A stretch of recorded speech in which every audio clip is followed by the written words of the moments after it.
everyone, it's Katie from Paradise Falls family. In this mini-series, I'll be talking through our weekend trip to Disneyland Paris in March 2024. This wasn't a trip we'd originally intended to do, but we were really pleased we managed to squeeze a weekend visit in to join our family who were there for a week.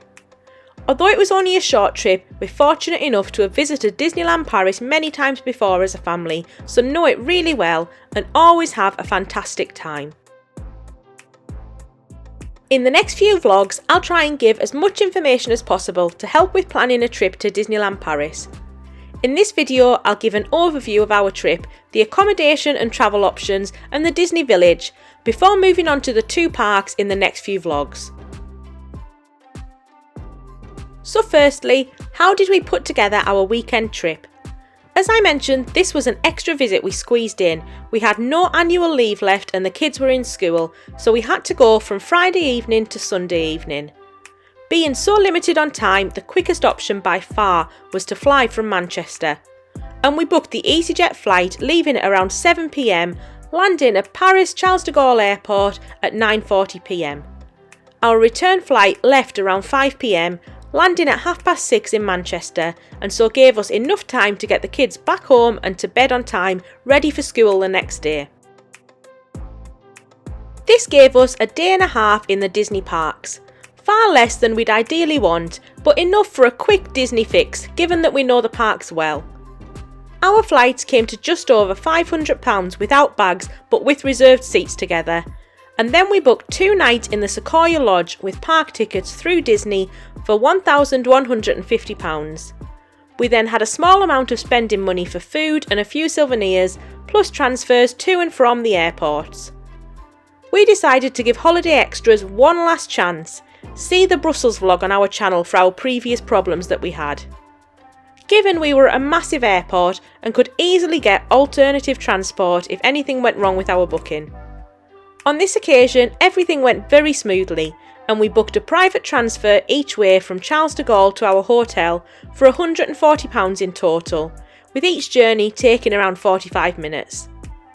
This definitely isn't the most cost-effective way to put together a Disneyland Paris trip, but it got us there on this occasion and allowed us to maximise our time, given that we only had a weekend to play with. This brings me on to travel options, as this is the main area where you can save some money. Obviously, flying is the quickest and easiest option, but it's also usually the most expensive, particularly when you add on transfers. You can save a bit of money on transfers by using the train, which goes from the airport to Disneyland in about 10 minutes. But for a family of 4, the cost wasn't massively different, and we found that the trains had stopped for the night by the time we arrived. Disney also offer transfers, which looked to be a nice option, but again they'd stopped in the evening, meaning that the only way we were left with was the option of a private transfer or taxi.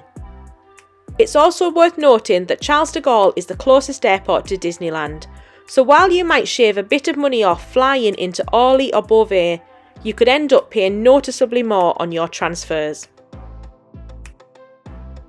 Other options are to take the Eurostar, which we've done before and loved. However, they've now stopped the direct trains from London to Disneyland, so you have to change in Paris city centre. And then we'd need another train back up to Manchester from London.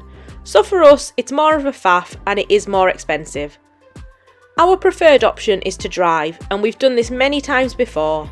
Yes, it is the longest option, but it's also the cheapest and arguably the most relaxed.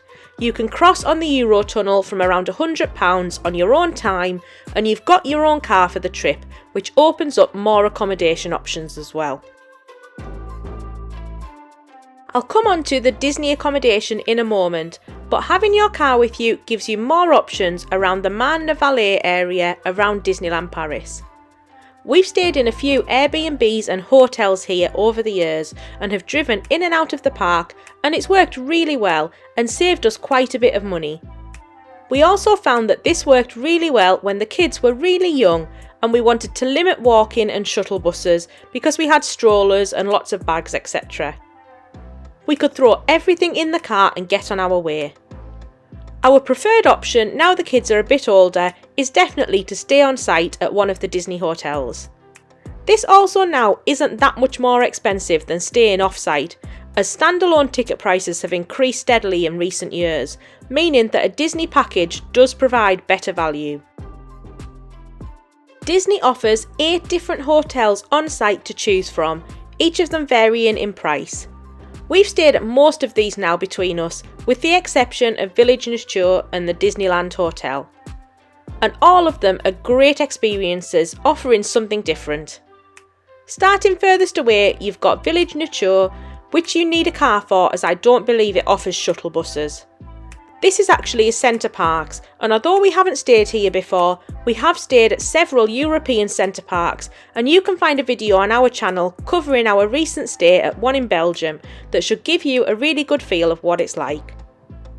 Village Nature is often one of the cheaper options to stay at, along with the Davy Crockett Ranch.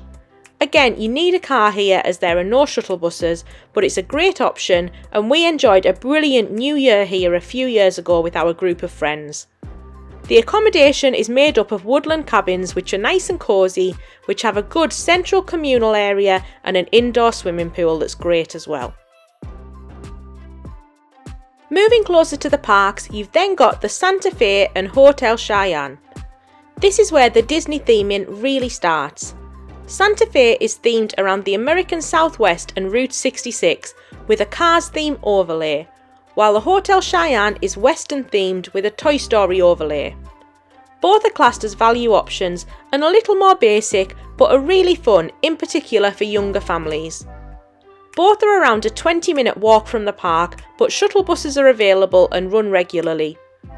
There are character meets available most days and play areas for the kids, but no swimming pools in either of these hotels. Looking at the mid-tier options, you've got Newport Bay, which is where we stayed on our last trip before this one, and Sequoia Lodge, where we stayed on this trip. I'll give a more detailed overview of Sequoia Lodge in a moment, but briefly on Newport Bay, this is a New England themed hotel that we really enjoyed, and it's probably the hotel we'd recommend most outside of the more expensive deluxe options available. It's located at the top end of the lake in the Disney Village, and it's around a 10-minute walk away from the parks. We did this every day when we stayed and didn't need to use the shuttle buses, although these are available if you want. It does have subtle Mickey and Minnie theming and offers character meets, so you can still get your Disney fix. The rooms were brilliant quality, they were nautical themed, and there were some great dining and shopping options, as well as an indoor and outdoor pool that the kids absolutely loved, so make sure to consider this when booking. Before I come back to Sequoia Lodge, I'll just touch briefly on the deluxe hotel options. The Hotel New York, the Art of Marvel, and the Disneyland Hotel. These are the most expensive hotels on property and are brilliant options if you've got the budget. The Disneyland Hotel sits right on top of the park gates, and it's recently been renovated into a subtle fairy tale theme, and it's definitely a bucket list hotel for us. The Marvel Hotel, as you'd expect, is Marvel themed, and while we haven't stayed here since its retheming, it's on our list to try one day, as we're really big Marvel fans and loved this hotel before its renovation. Moving back to Sequoia Lodge, where we stayed this time. This is the second of 2 mid-tier hotels on site. We picked this one as it was both where our family were already staying, and it had a really good offer on, making it one of the cheapest hotels available on site at Disney at this time. The hotel is themed like a lodge in an American national park, reminding us a lot of Yosemite and our stay there, and there's a bit of a Bambi theme overlay as well. Again, it's right at the lake at the back of the Disney Village. You've got the Marvel Hotel located at the base of the lake next to the village, Newport Bay at the top, and then Sequoia Lodge right next to the Marvel Hotel, and it's just an easy 10-minute walk to the theme parks themselves. Walking from the parks, you enter the hotel from the back with 2 restaurants either side as you go in, Hunter's Grill and Beaver Creek Tavern. Both are all-you-can-eat buffets with a wood cabin theme. Prices are €45 per adult and €25 per child, and there's also a breakfast option. We didn't have time to eat at these on this trip, but our family did and really enjoyed them and said they would definitely recommend. They said the food available was lots of slow cooker type options, but the allergy information wasn't the best, as all of the allergy information given to them was only in French. So make sure to brush up on your language skills if you need to look at this. You then move up to the next floor of the hotel to the main lobby and communal area of the hotel. The floor is set out in a big square with the Redwood Bar and Lounge in the middle, which is a great spot to have a drink and relax in after a busy day in the park. On one side of the lobby is a nice big reception and seating area, and on the other is the main gift shop. These areas are also where you can meet characters each morning from 8:15 until 11 AM. We saw Daisy Duck there one morning on our way out, and the hotel information mentions Goofy and Max as well. Then you've got the Golden Forest Lounge if you're club level, Kids Corner, left luggage so you can store your luggage on your final day in the parks, and finally outside a large covered arrivals area where the shuttle buses leave from. Above the lobby are the hotel rooms with north and south wings. Our room was in the south wing, so it was really handy to pop up and down and to be close to all of the action. The room itself was really nice, although perhaps in need of a bit of a refurb. We loved the theming and quality, but it just felt like it needed a little bit of a refresh. Ours was just a standard room with 2 double beds, plenty of room for luggage etc, a sink area and then a separate bathroom, which was nice enough. Our view looked out over the central courtyard and it was really peaceful and just what we needed for a quick weekend break. There's also a lovely veranda offering views over the front lawns at the front of the hotel, which was a really nice place to meet people for a drink on an evening. Separate to the hotel building, there are then additional buildings with extra rooms. These are a bit of a walk away from the main building, so we didn't really see these, but this is also where the pool and health club are located if you want a quick swim between park visits. Overall, we had a really lovely stay. I think everyone in our group was impressed with the hotel and we'd happily stay here again. As I mentioned, some of the rooms may need a bit of a refresh, but it was nothing that would put us off staying here, and it's great value for its location within an easy walking distance to the parks. To finish off, I'll just touch briefly on the Disney Village. This sits between the lake and the hotels I've mentioned previously and the parks, and basically has all of your shopping and dining needs. It's a bit of a mess at the moment as it's going through a massive and definitely overdue refurb, but there's still loads on offer, including a cinema and an arcade. Then you've got the Panora Magique attraction, which is basically a giant tethered balloon which you can go up in to enjoy the views. They have something really similar in Walt Disney World in Florida, which we've enjoyed before, and it's a really nice thing to do if you've got the time here with an extended stay. Moving on to shopping and dining, there's far too much to mention everything, but in terms of shopping first, you've got the World of Disney store, which is a mega store selling almost anything you can think of.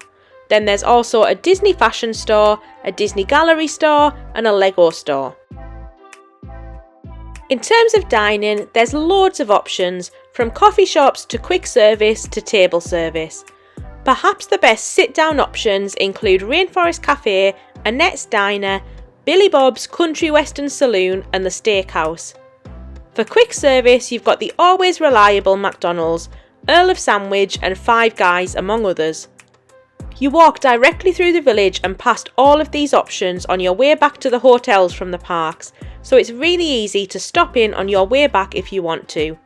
It's also really easy to pop out of the parks for lunch here as well, if nothing strikes your fancy as a restaurant in the parks. So that's hopefully given you some help planning your own Disneyland Paris trip and choosing which accommodation would suit you best. In the next 2 vlogs, I'll talk about each of the parks and everything on offer, so make sure to subscribe to the channel to catch those. In the meantime, if you've got any questions or any other tips, please let me know in the comments below. Thank you all so much for watching.